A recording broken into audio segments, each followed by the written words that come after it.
Dugaan praktik penipuan bermodus janji meloloskan seleksi calon pegawai negeri sipil atau CPNS kembali mencoreng integritas aparatur negara. Sorotan mengarah ke internal kejaksaan di wilayah Maluku. Seorang pegawai wilayah kejaksaan di Maluku bernama Fredrika Schipper dilaporkan ke Polda Maluku atas dugaan penipuan dengan imbalan ratusan juta rupiah. Kejati Maluku merespons keras kasus tersebut.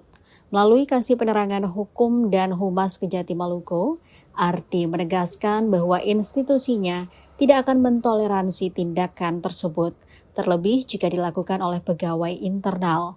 Maka dari itu, kata Ardi, jika terbukti bersalah, akan dikenakan sanksi tegas berupa pemecatan hingga dipidanakan.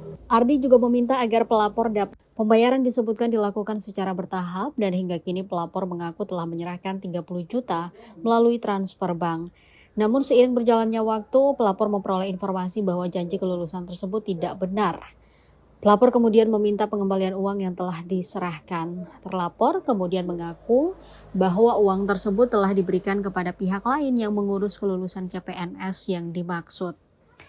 Meski telah berulang kali dimintai sejak September 2025 hingga laporan polisi dibuat, uang tersebut belum juga dikembalikan. Merasa dirugikan, pelapor kemudian menempuh jalur hukum dengan melaporkan kasus ini ke Polda Maluku. Kejadian ini, tribunambon.com telah mengonfirmasi terlapor dan mengakui adanya transaksi uang dengan pelapor terkait janji meloloskan CPNS kejaksaan.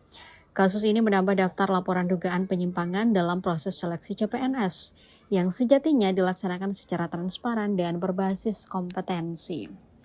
Publik menanti keseriusan aparat penegak hukum dalam mengusut tuntas kasus tersebut. Langkah tegas dari Polda Maluku dan Kejati Maluku diharapkan dapat memberikan efek jerah, sekaligus menjaga kepercayaan masyarakat terhadap institusi kejaksaan sebagai benteng terakhir keadilan.